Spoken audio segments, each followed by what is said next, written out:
Hi කොහොමද ඔයාලට අද වෙනකොට කේදෙනී ඉරණමකට ලක්ුණ විවස්ටන් සුන්දර විවස්ටන් කලාපයේ අපි ගියපු ලස්සන ගමනක අතීත මතක සටහන් කීපයක් තමයි මේ වීඩියෝ එකෙන් මම ඔයාලට අරගෙන ආවේ.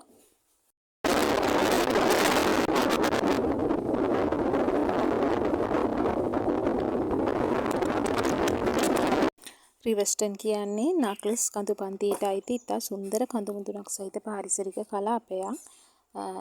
ඒකේ තියෙන සුන්දරත්වයෙන් හින්දාම තමයි දේශීය විදේශීය සංචාරකයෝ අතර ගොඩාක් ප්‍රසිද්ධ වෙලා තියෙන මේ රිවස්ටන් ආශ්‍රිත කලාපය.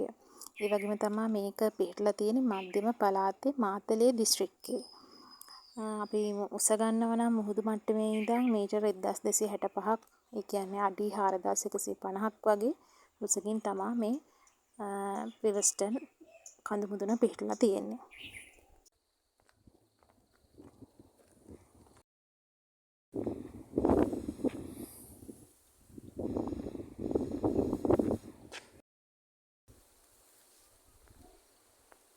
රිවස්ටන් යනකොට අපිට ඇතුල් වෙන ටිකට් එකක් ගන්න අවශ්‍යයි. ටිකට් එක අරගෙන එතන ඉඳන් පයින් තමයි යන්න තියෙන කිලෝමීටර් 2.5කට වගේ ආසන්න දුරක් පයින් යන්න තියෙන. හරිම ලස්සන වටේම කඳු මීදුම මේවත් එක්ක තමයි අපි උඩට යන්න ඕනේ. උඩට යන්න මීදුමත් වැඩි වෙනවා. ඒ වගේම සුළං ගොඩක් තදින් හමනවා.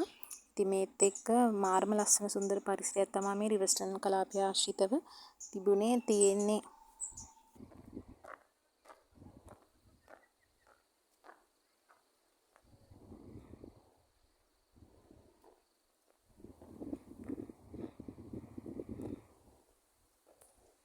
මේ අපි උඩට යන ගමන් බලන්නකො මේ වෙලාවෙත් සුළඟ කොහොමද කියලා. ඉස්සරහට යනකොට තවත් සුළඟ වැඩි වෙනවා. උඩටම ගියාම අපිට කුළුණක් තියෙනවා. එතනට යනකම් අපිට යන්න පුළුවන්. සුළඟ ගොඩක් වැඩි. මීදුමත් එක්ක පරිසරයේ තියෙන සුන්දරත්වය නම් ඇත්තටම වචනෙන් විස්තර කරන්න බැරි සුන්දරත්වයක් තමයි මේ රිවස්ටන් ආශ්‍රිත කලාපයේ තියෙන්නේ. අපි අවස්ථා කිහිපයකදීම මේ රිවස්ටන් නරඹන්න ගියා. අපි ගියේ ගමන් මාර්ගය වෙන්නේ මාතලේ හරහා. කියන්නේ කොළඹ නුවර පාරේ ඇවිල්ලා මාතලේ හරහා අපි රත්තොට ළඟ ආවිලා රත්තොට හරහා තමයි රිවස්ටන් වලට ගියේ. මේ රත්තොට හරහා යන මාර්ගයත් හරිම ලස්සන මාර්ගයක්. හැබැයි අද වෙනකොට නම් හිතා ගන්න බැරි විදිහට මේ රත්තොට ඒ ආශ්‍රිත මාර්ග ඔක්කොම නාය ගිහිල්ලා තියෙන්නේ. හරිම දුකයි දකින්නකොට ඒ පැතිවල හිටපු මිනිසුත් එක්කම ජීවිත හානි, දේපල හානි ඔක්කොමත් එක්කම මේ සුන්දර කඳුකරයත් යන්න ගිහිල්ලා තියෙන්නේ.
මේ ප්‍රදේශයේ සංචාරය කරනවා නම් රිවර්ස්ටන් කඳු මුදුන විතරක් නෙවෙයි රිවර්ස්ටන් කුළුණ විතරක් නෙවෙයි ඊට අමතරවත් අපිට බලන්න තැන් තියෙනවා පිටවල පතන එතකොට සුලංකපොල්ල කුඩා ලෝකාන්තය එතකොට යන ගමන් මාර්ගය අපිට හම්බ වෙනවා බඹර කිරිඇල්ල සේරඇල්ල මේ වගේ ලස්සන සංචාරක ගමනාන්ත දී ඈලි පරිසරයේ ලස්සන ස්ථාන ගොඩක් අපිට මේ මාර්ගයේ යනකොට හම්බ වෙනවා.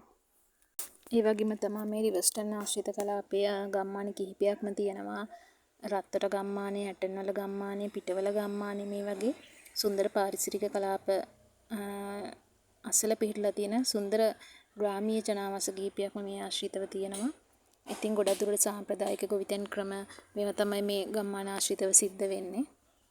සුලිකුණාටුවත් එක්ක සිදුවන බලපෑමෙන් මේ රත්තර ගම්මානය, ඇටන්වල ගම්මානය වගේ ප්‍රදේශ ගණනාවක්ම නාය ගියා. ඒ ආශ්‍රිතව මිනිස්සු නැති වුණා. ඇත්තටම මාර දුකයි මේවා දකිනකොට. අර සුන්දර පරිසරයත් එක්කම බිහිසුණු බවකුත් ඇවිල්ලා සම්පූර්ණ මේවා විනාශ වෙලා තියෙන්නේ අද වෙනකොට. ඇත්තටම මේ වෙනකොට රිවර්ස්ටන් කලාපයේ තහනම් කලාපයක් වෙලා තියෙන්නේ. යන්න දෙන්නේ නැහැ තාම දෙනුම් දෙනතුරු. ගොඩක් දුරට තව කාලයක් යනකම් යන්න බැරි වෙයි කියලා තමයි ගොඩක් අය කියන්නේ. මොකද සම්පූර්ණයෙන්ම මාර්ග සම්පූර්ණයෙන්ම යන ප්‍රදේශ ඔක්කොම නාය ගිහිල්ලා තියෙන මේ වෙනකොට. මේ බලන්නකො මේ බඹර කිරියල්ල එදා අපි යනකොට දැක්කපු ලස්සන දද තියෙන්නේ කියලා. බලන්න තව චුට්ටකින් අද වෙනකොට විනාශ වෙලා තියෙන විදිහ මාරම දුකයි මේ පාලම මේ ඔක්කොම විනාශ වෙලා තියෙන්නේ අද වෙනකොට. ඉතින් සබා දහමට අපි ටිකක් නිවෙන්න දෙමු. සබා දහම අපිට තිබුණට වඩා ලස්සන පරිසරයක් ආයි හදලා දෙයි. ඒක තමයි අපේ එකම ප්‍රාර්ථනාව. අපේ පුංචි රට තිබුණටත් වඩා හොඳ තත්යකට ඉක්මනින්ම එයි ඒක තමයි අපේ එකම ප්‍රාර්ථනාව.